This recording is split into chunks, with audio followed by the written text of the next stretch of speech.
पर ब्रह्म कथा। एक बार देवताओं और असुरों में भयानक संघर्ष हुआ जो अनेक दिनों तक चलता रहा। अंत में परमपिता परमात्मा के प्रताप से देवता विजयी हुए और असुर हार कर भाग गए।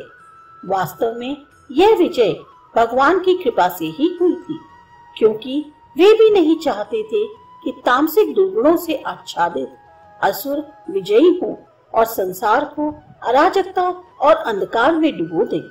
परंतु अफसोस, देवता यह समझने लगे कि यह विजय उनकी अपनी है। अपने बलबूते पर तथा अपनी शक्ति और सामर्थ्य से उन्होंने प्राप्त की है।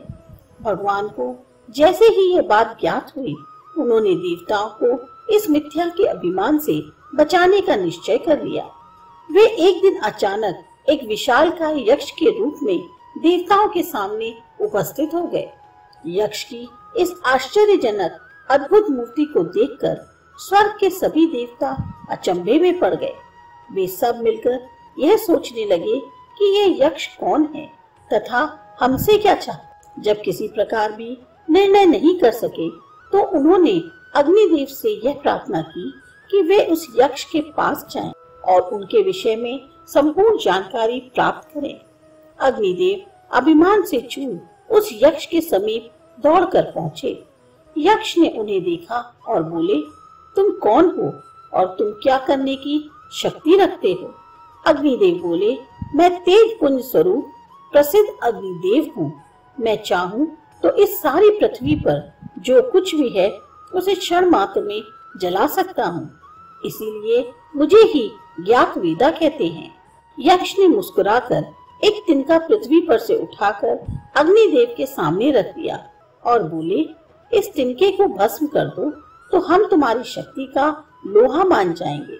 अग्निदेव उस तुच्छ तिनके को उदासीनता से देखते हुए उसकी ओर बढ़े और तिनके को सामान्य ढंग से जलाना चाहा, लेकिन वह तिनका नहीं जला। तब उन्होंने अपनी पूरी सामर्थ्य तिनके को जलाने में लगा दी, लेकिन वे सफल नहीं हो पाए और लज्जा के साथ सिर झुकाकर वास्तव चल दिए। चुपचाप वापस आकर उन्होंने देवताओं को बताया कि वह यह नहीं जान सके कि वह यक्ष कौन है। तब सभी देवताओं ने वायुदेव से प्रार्थना की कि वे उस दिव्य शक्तिशाली यक्ष के विषय में जानने की चेष्टा करें। वायुदेव भी तुरंत तैयार होकर यक्ष के पास पहुंच गए। उनको देखते ही यक्ष ने वही प्रश्न किया, तुम कौन हो और तुम्हारी क्या सामर्थ्य है? वायुदेव भी अपनी शक्ति के मद में चूर बोले, मैं प्रसिद्ध वायुदेव हूँ।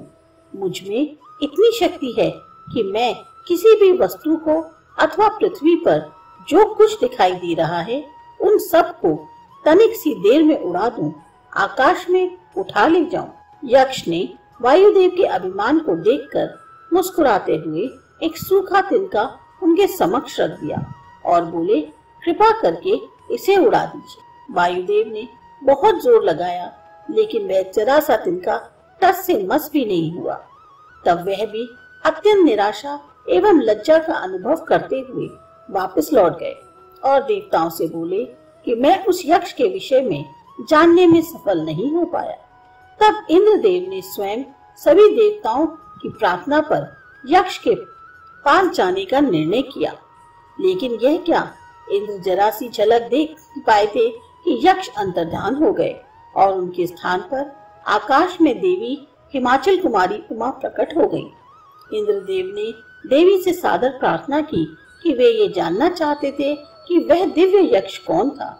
भगवती उमा देवी बोली, जिस यक्ष के तुमने क्षण भर के लिए दर्शन किए और जो अब अदृश्य हो गए हैं, वे स्वयं पर ब्रह्म परमात्मा थे।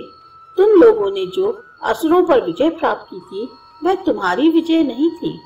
पर ब्रह्म परमात्मा द्वारा दी गई शक्ति और सामर्थ्य ने ही तुम्हें इस योग्य बनाया था कि तुम असुरों पर विजय प्राप्त कर सके। लेकिन बजाय परमात्मा के प्रति आभारी होने के तुम इस विजय को अपनी विजय ही समझ बैठे और अभिमान में खो गए। उनकी महिमा को तुम अपनी महिमा मानने लगे।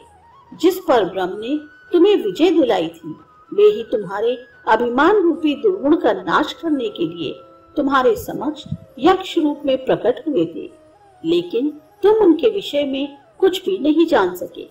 अग्निदेव और पवन देव जी प्रत्येक वस्तु को भस्म कर देने और उड़ा देने का सामर्थ्य रखते हैं तथा प्रत्येक जगह पर मौजूद हैं तथा प्रत्येक वस्तु को जानते हैं। उनके सामने बौने हो गए, कुछ भी नहीं कर सके। तुम भी उनके समक्ष कुछ नहीं कर सके। इसलिए सत्य को जानो, अपनी शक्ति, बुद्धि, तेज और सामर्थ्य को उन्हीं की देन समझो।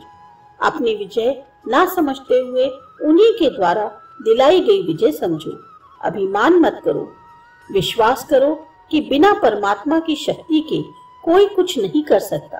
कर्म तो तुम ही करोगे, लेकिन उसको करने की शक्ति और बुद्धि उसी परमात्मा से ही प्राप्त होगी। इतना कहकर देवी उमा भी अंतर्धान हो गई।